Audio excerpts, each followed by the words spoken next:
कविता Hindi academy channel पर आपका स्वागत है। मैं आपके लिए मोस्ट इंपोर्टेंट क्वेश्चन लेके आई हूँ। ये क्वेश्चन जो है भक्ति काल को हिंदी काव्य का योग सर्वप्रथम किसने कहा, ये पिछले वीडियो का क्वेश्चन है। अगर आपने अच्छे से देखी है तो इसका आंसर आप दे पाओगे, अगर नहीं देखी है तो आप वो वीडियो जो है ध्यान से देखना।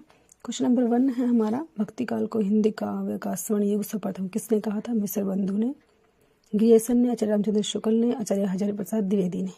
तो बताना है किसने कहा था। मोस्ट इंपोर्टेंट क्वेश्चन है, पेपर में बार बार आता है क्वेश्चन। इस वीडियो का क्वेश्चन स्टार्ट करते हैं। क्वेश्चन नंबर 1 है, निम्नलिखित में से कौन रामानंद की शिष्य परंपरा में नहीं है? नहीं है बताना है कौन नहीं है। कबीरदास, हरिदास, मलुकदास या रैदास। तो सी होगा, मलुकदास जी नहीं है रामानंद की शिष्य परंपरा में। क्वेश्चन नंबर 2, हिंदी के किस काल को स्वर्ण युग कहा जाता है? शैवाद, रीतिकाल, भक्तिकाल या आदिकाल। कौन सा काल है जिसको हम स्वर्ण युग कहते हैं? तो सी होगा, भक्ति काल को कहते हैं हम स्वर्ण युग। क्वेश्चन नंबर 3, सही कालक्रम वाले वर्ग को चिन्हित कीजिए। कबीर, सुर, तुलसी, जायसी। कबीर, सुर, जायसी या तुलसी। सुर, कबीर, तुलसी या जायसी। कबीर, तुलसी, जायसी या सुर। सबसे पहले जो है किसका आता है जो है ये बताना है कालक्रम के अनुसार। तो बी होगा, कबीर, सुर, जायसी और तुलसी। ये सही है। सबसे पहले कबीर आएंगे, फिर सूरदास जी, फिर जायसी और फिर तुलसी। क्वेश्चन नंबर 4, 252 वैष्णव की वार्ता की भाषा क्या है? ब्रज भाषा है, खड़ी बोली है, अवधी है या बेगली है?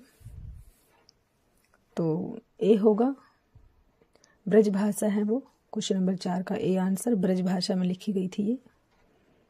क्वेश्चन नंबर 5, निम्नलिखित में से एक राम भक्त कवि है? कृष्णदास, नाभादास, ध्रुवदास या श्री भट्ट। कौन सा कवि जो है? बी होगा, नाभादास जी है जो राम भक्त हैं। क्वेश्चन नंबर 6, नाभादास कृत भक्तमाल की भाषा है?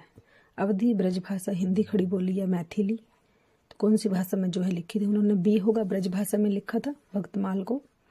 क्वेश्चन नंबर 7, भक्तमाल के रचनाकार हैं? रैदास, नाभादास, धर्मदास या जीवदास। तो बी होगा, नाभादास जी हैं। भक्तमाल के रचयिता जो है नाभादास जी हैं। क्वेश्चन नंबर 7 का बी आंसर।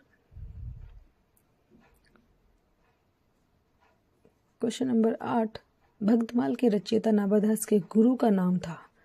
नरहरिदास, वल्लभाचार्य, विठलनाथ या अगरदास। तो नाभादास के गुरु का नाम क्या है? तो डी होगा, अगरदास जी है। अगरदास जी है, नाभादास के गुरु का नाम जो है अगरदास जी है।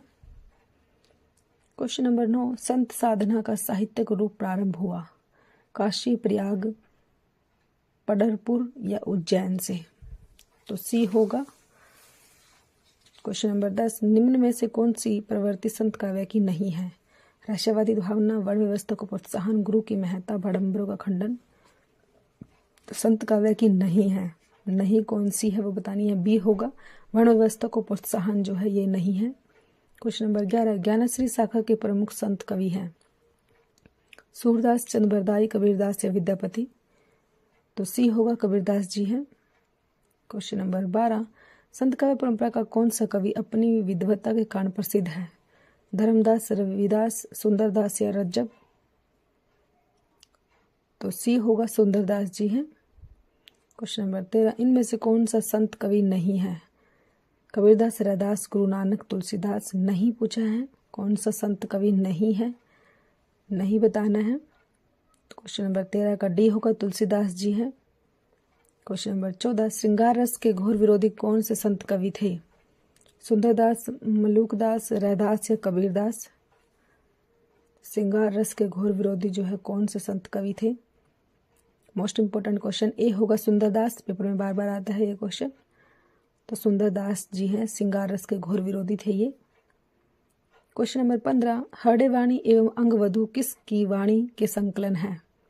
सुंदरदास, दादूदयाल, मलुकदास या कबीरदास। ये भी मोस्ट इंपोर्टेंट क्वेश्चन है, पेपर में बार बार आता है। तो बी होगा, दादूदयाल। हरडे वाणी और अंगवधु जो है दादूदयाल के वाणी के संकलन है। क्वेश्चन नंबर 16, ढाई आकर प्रेम के पढ़े सो पंडित होए, यह पंक्ति किस कवि की है? ईश्वरदास, जायसी, कुतुबन, कबीर। क्वेश्चन नंबर 16 जो है ये पंक्ति डी होगा आंसर, कबीरदास जी की है।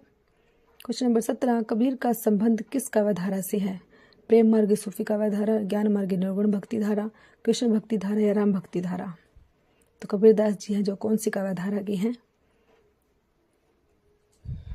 क्वेश्चन नंबर 18, निर्गुण ज्ञानश्री शाखा का दूसरा नाम है? राम भक्ति शाखा, कृष्ण भक्ति शाखा, संत साहित्य, सूफी साहित्य। तो सी होगा संत साहित्य। निर्गुण ज्ञानश्री शाखा को जो है संत साहित्य भी कहा जाता है। क्वेश्चन नंबर 19, संत काव्य नाम किसने दिया है? आचार्य रामचंद्र शुक्ल, राहुल संस्कृतायन, रामकौर वर्मा, हजारी प्रसाद द्विवेदी। तो संत काव्य नाम जो है सी होगा, रामकौर वर्मा जी ने दिया है। क्वेश्चन नंबर 20, निम्नलिखित में विकल्पों में से संत काव्य की विशेषता नहीं है, उसे छाटिए। सगुण ईश्वर की उपासना, गुरु का महत्व प्रतिपादन, आडंबरों का खंडन, जाति पाति का विरोध। तो कौन सी विशेषता नहीं है संत काव्य की, वो बतानी है। सगुण ईश्वर की उपासना संत काव्य में नहीं की गई थी। सगुण ईश्वर की उपासना जो है नहीं की गई थी संत काव्य में। ज्ञानश्री शाखा के प्रमुख संत कवि हैं, ये बताना। सूरदास है, चंद्रबरदाई है, कबीरदास हैं या विद्यापति हैं। तो ज्ञानश्री शाखा के प्रमुख संत कवि कौन हैं, ये बताना है आपने। कौन जो है ज्ञानश्री शाखा के प्रमुख संत कवि?